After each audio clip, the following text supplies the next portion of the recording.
खतौली की बहादुर जनता को मैं सलाम करता हूं। आपने वो करके दिखाया जो बहुत लोगों के नजर में असंभव था। आपने साबित किया कि ये देश आज भी महात्मा गांधी जी का है, बाबा साहेब का है, सरदार पटेल जी को मानने वाले, चौधरी चरण सिंह जी को मानने वालों का ही है। आपने ये साबित किया कि रिक्शा चलाने वाले लोग, बैसा बुग्गी चलाने वाले लोग, ट्रैक्टर, खुरपी, हल और नल चलाने वाले लोगों का यही देश है। ये देश हमारा है। आप इस देश के मालिक हो और जब आप तय कर दोगे तो आपके फैसले के आगे कोई ताकत नहीं बचती। इन्होंने आज के भाईचारा जिंदाबाद कार्यक्रम को लेकर भी इनको कुछ दिक्कत थी। सुनने में तो आया, रोकने की भी कोशिश की। सरकार के ये लोग अभी तक आपको समझ ही नहीं पाए। आप हमें छेड़ो मत, हो सकता खुद ही रुक जाए, और टोकोगे रोकोगे तो किसी के रुकने से ना रुकें। जैसे मदन ने कहा, बात अंगारे की कौन ख्याल रखेगा, बात तो चिंगारी की है। वो चिंगारी जिंदा है।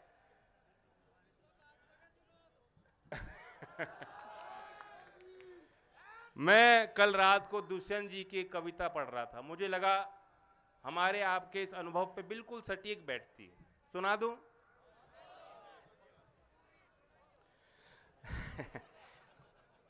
फिर धीरे धीरे यहां का मौसम बदलने लगा है। वातावरण सो रहा था, अब आंख मलने लगा है।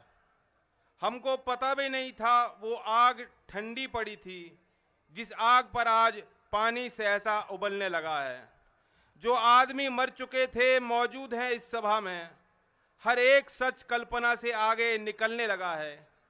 ये घोषणा हो चुकी है, मेला लगेगा यहाँ पर।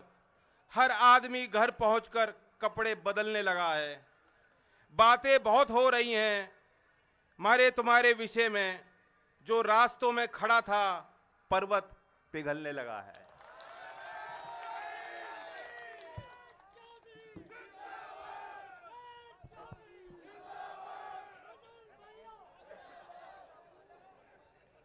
ये जीत आपकी है।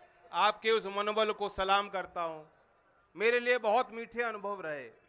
व्यक्तिगत तौर से ये चुनाव मैं हमेशा याद रखूंगा। हमारे दल के कार्यकर्ता, हमारे गठबंधन के कार्यकर्ता जिन्होंने बहुत मेहनत की, वे भी हमेशा याद रखें। 3 गांव में तो मैं हर गली हर घर तक पर्ची बांटने गया। हर मतदाता से, उनके परिवार से बातचीत करने का मौका मिला और मुझे एहसास हुआ इस बात का कितना बड़ा प्यार आज भी लोगों के मन में, दिल में है। और मैंने ये फैसला ले लिया है कि अब ये कारवां रुकेगा नहीं। हमने जो सीख ली है, जो प्रेरणा ली है आपसे, उसे पूरे प्रदेश में उस अमला जामा को बनाकर हमें लोगों के बीच जाना है। और मैं एक घोषणा करना चाहता हूं इस मंच से। नए साल के बाद समरसता अभियान के नाम से राष्ट्रीय लोकदल का एक कार्यक्रम हम शुरुआत करेंगे।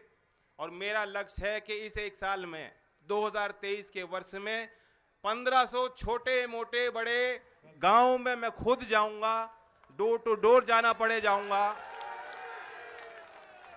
हर तीसरे दिन में कार्यक्रम होंगे और हर दिन 10 से 15 गांव में बैठक होंगी जहां आपको भी अपनी बात रखने का अवसर मिलेगा। इतने ऐसे गांव हैं जहां कभी चौधरी अजीत सिंह जी नहीं जा पाए, उनसे पहले चौधरी चरण सिंह जी के पांव गांव में नहीं लगे होंगे, लेकिन आज भी घरों के अंदर आपने चौधरी चरण सिंह जी को सजा के रखा है, दिलों में सजा के रखा है। कितना बड़ा आशीर्वाद, कितनी बड़ी पूंजी है। हमें अपने वैचारिक दृष्टिकोण को भी मजबूत करने की जरूरत कि हम लोग क्यों लड़ रहे हैं, हम ये पार्टी क्यों चला रहे हैं, गठबंधन की बात क्यों कर रहे हैं। इसलिए नहीं कि सिर्फ सत्ता का रास्ता है, लेकिन हमें व्यवस्थाएं भी बदलनी है। जो चौधरी चरण सिंह जी के सपनों का भारत था, जो उन्होंने कल्पना देखी थी, जो सपने देखे थे, आज वाकई हम लोग बहुत कमजोर हैं। उस रास्ते से तो बहुत दूर चले गए। ये देश में किसानों की हालत, किसानों की दुर्दशा किसी से छुपी नहीं है। उत्तर प्रदेश में इन्होंने 2019 के बाद आंकड़े छापने बंद कर दिए, लेकिन जो सरकारी एनएसओ की आखिरी रिपोर्ट थी उसके अनुसार उत्तर प्रदेश के औसतन किसान परिवार की सालाना इनकम आय 8,061 रुपए, 8,061 रुपए मासिक आय है। माफ कीजिएगा, साधारण सामान्य किसान परिवार की, एक आदमी के नहीं, पूरे परिवार की। अब 8,000 रुपए में कैसे वो गुजारा कर रहा है, कैसे खर्चे कैसे मीट कर पा रहा है। और ये तो आपकी रोज की जिंदगी है।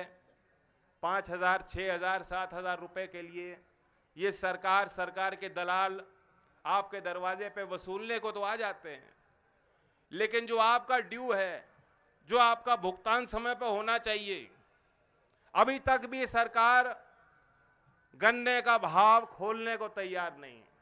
लेकिन आपने इनके सरकारी पजामे का नाड़ा खोल दिया।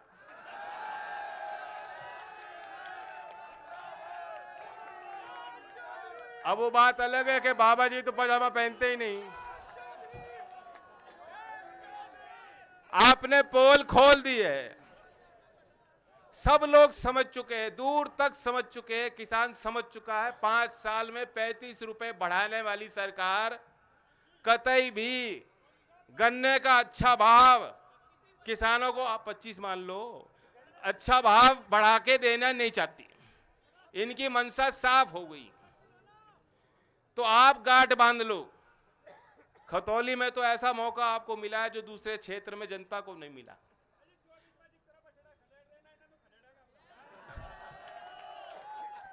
बछड़ों के झुंड हो गए। अब इतना आसान काम नहीं रहा।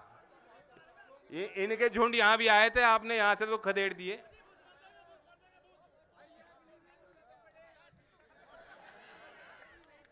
अब ये आप देखिए कि चाइना के साथ चाइना का घुसपैठ बढ़ रहा है। सरकार कोई जवाब देने को तैयार नहीं। सोमवार का दिन सदन चालू था, कोई खलल नहीं थी, सामान्य चर्चा दोनों सदन में हो रही थी।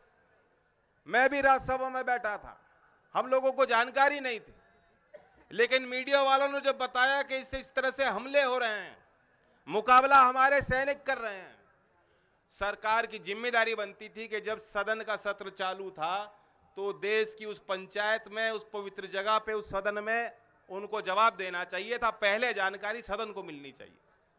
राजनाथ सिंह जी जवाब देते हैं कि सदन की छुट्टी थी, इसलिए जो घटना फ्राइडे की थी हम ट्यूसडे को बता रहे हैं, मंगलवार को बता रहे हैं। ये कोई बहाना नहीं। हम देश की सुरक्षा के साथ कोई समझौता नहीं कर सकते।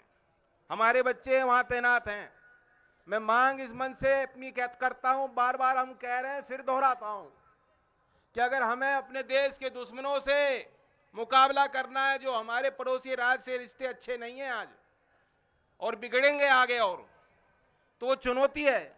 अगर मुकाबला करना है तो देश के सैनिक को आप ताकत दीजिए। आज देश के सैनिक के लिए जो एक विश्वास और एक आस्था थी लोगों के मन में, जो हमारे गांव के बच्चे चाहते थे कि हमें वो नौकरी मिल जाए, वो वर्दी मिल जाए, उस वर्दी को पहनकर हम अपने खून को बहाने का काम करेंगे, कुर्बानी देने के तैयार हैं, शहादत देने के लिए तैयार हैं।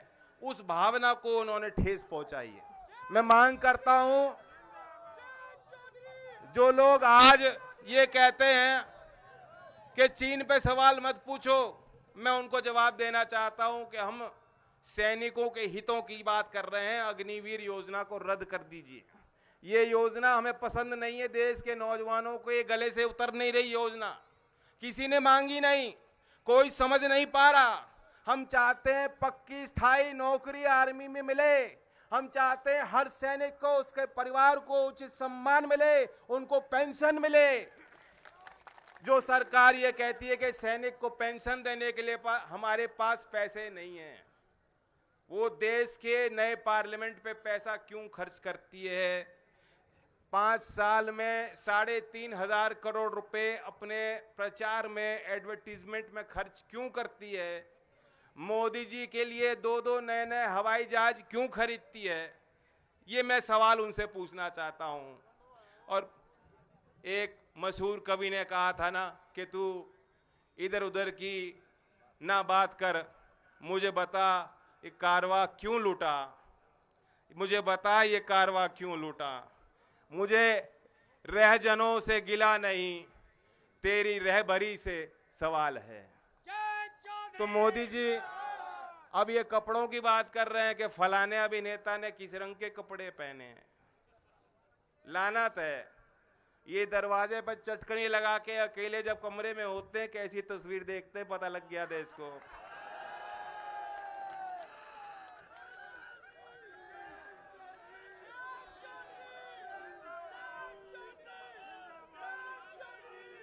तो इधर उधर की बात ना करो, समय पे नौकरी दो नौजवानों को, समय पे किसानों को भाव दो।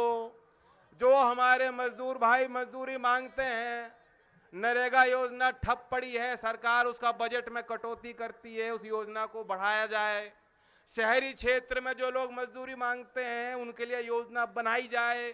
हमारे गांव में पेंशन बंद हो गई, हमारे शिक्षण संस्थान से जुड़े बच्चे बता देंगे स्कॉलरशिप बंद पड़ी हैं। अभी मौलाना आजाद फेलोशिप के नाम पे विज्ञान के क्षेत्र में जो हमारे माइनॉरिटी के बच्चे पढ़ रहे थे, उस योजना को सरकार ने बंद कर दिया, कैंची चला दी।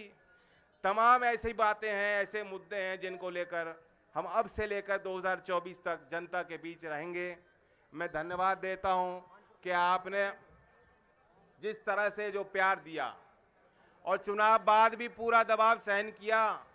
खानपुर की चर्चा भी मेरे पास है, एक आध प्रतिष्ठानों पे जो उन्होंने छापे मारे वो भी जानकारी हम पे है। कोई चिंता करने की बात नहीं है, किसी के साथ अन्याय होने वाला नहीं है।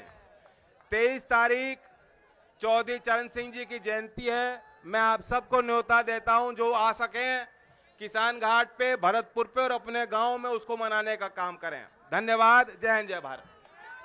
प्रमोद त्यागी जी से अनुरोध करता हूं, समाजवादी पार्टी के जिला अध्यक्ष हैं।